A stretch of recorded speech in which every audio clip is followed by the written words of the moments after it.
पृथ्वीराज चौहान जी को अल्जाइमर और बुद्धिभ्रंश हुआ है, उनको मेडिकल ट्रीटमेंट की आवश्यकता है।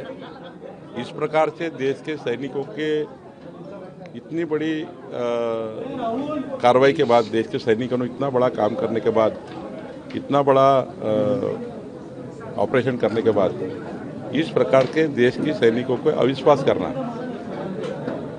देखिए मैं समझ सकता हूँ कि पॉलिटिकल स्टेटमेंट करना चाहिए, लेकिन देश के सैनिकों के साथ इस प्रकार से उनके कार्य कौशल्य पर अविश्वास करना ये गलत है।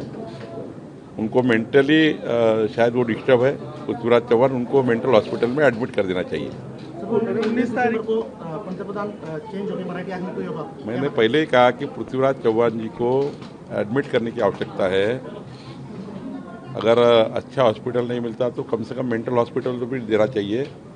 कुछ भी बातें करते हैं, 19 तारीख को ऐसा होगा, 19 तारीख को ऐसा होगा, 19 तारीख को प्रधानमंत्री बदलेंगे, ये कुछ भी बातें करते हैं। वो उनकी भावना खराब हो चुकी है, ऐसी बातें करते हैं क्या? देश के हित में ठीक नहीं है। संजय राउत ने कहा कि शिंदे की जो शिवसेना है वो अमित शाह की टेस्ट ट्यूब बेटी। उनको आदतगिरी है बोलने की, क्यों भाई उनका देखते हो? कुछ फायदा नहीं है इनसे बात करके। इनको रोज आना है मीडिया में, रोज अपना ब्रेकिंग देना है तो देते रहते हैं। लेकिन एकनाथ शिंदे जी कद्दावर नेता है। उनकी आज हिंदू हृदय सम्राट बाला साहेब ठाकरे जी की शिवसेना को वो महाराष्ट्र में आगे लेके जा रहे हैं। मैं सही कहूँ तो हिंदू हृदय सम्राट बाला साहेब जी का जो संकल्प है, सपना है, वो पूरा करने की क्षमता एकनाथ शिंदे जी में है और वो अच्छे से वो नेतृत्व कर रहे हैं। माणिकराव कोकाटे का जो इस्तीफा है उसको लेकर विपक्ष जो है वो सरकार को कह रहा है कि सरकार में जो मंत्री हैं भ्रष्टाचार कर रहे हैं और उनको इस्तीफा देना पड़ जा रहा है। देखिए माणिकराव ठाकरे जी ने इस सरकार में कोई माणिकराव कोकाटे जी ने इस सरकार में कोई भ्रष्टाचार नहीं किया है। पूर्व कुछ घटना हुई थी, उस घटना के आधार पर कोर्ट ने उनको सजा दी है।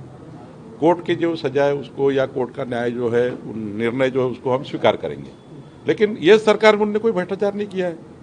कभी उनके हाथ से घटना हुई जो अभी आगे उनको कोर्ट में जाने का और चांस है, अपर कोर्ट में जाने का। तो मुझे लगता है कि ये सरकार में ऐसा कोई बड़ा भ्रष्टाचार हुआ उसमें माणिकराव कोकाटे को वहाँ कुछ रेसिग्नेशन देना पड़ा, ऐसा नहीं है। सर आपके का नाम आ रहा है, क्या बताएंगे? नहीं, कोई फालतू लोग हैं जो आरोप करते हैं, उनको कोई समझता नहीं है। एकनाथ शिंदे जी ऐसा कोई ड्रग्स वक्स में नाम लेना उचित नहीं है। आपके खाते का एक सवाल है, एडमिट में आएंगे ना कि कोर्ट में जाएंगे। इससे सब लोग बयां कर रहे हैं, सब आलोचना कर रहे हैं कि आपने पार्थ पवार, मतलब आपके इस योजना से पार्थ पवार को क्लीन चिट मिल रही है। अनेक सालों से ये डिमांड थी कि जब IGR हमारे मुद्रांक अधिकारी कोई निर्णय देते हैं तो सीधा हाईकोर्ट जाना पड़ता है। सर्वसामान्य जनता को हाईकोर्ट जाना आज वो पॉसिबल समझते नहीं, इसलिए हमें 3 साल से 4 साल से हाउस में बातें हुई थी, बहुत से चर्चा हुई इस विषय के ऊपर। उसके बाद सरकार ने निर्णय लिया है, हमने कायदे में सुधार की है। अब एक सीढ़ी बीच में गवर्नमेंट रहेगी, हाईकोर्ट के पहले एक सीढ़ी गवर्नमेंट रहेगी, उसका निर्णय लिया है। पार्थ पवार से इस कायदे का सुधारना का कोई संबंध नहीं है।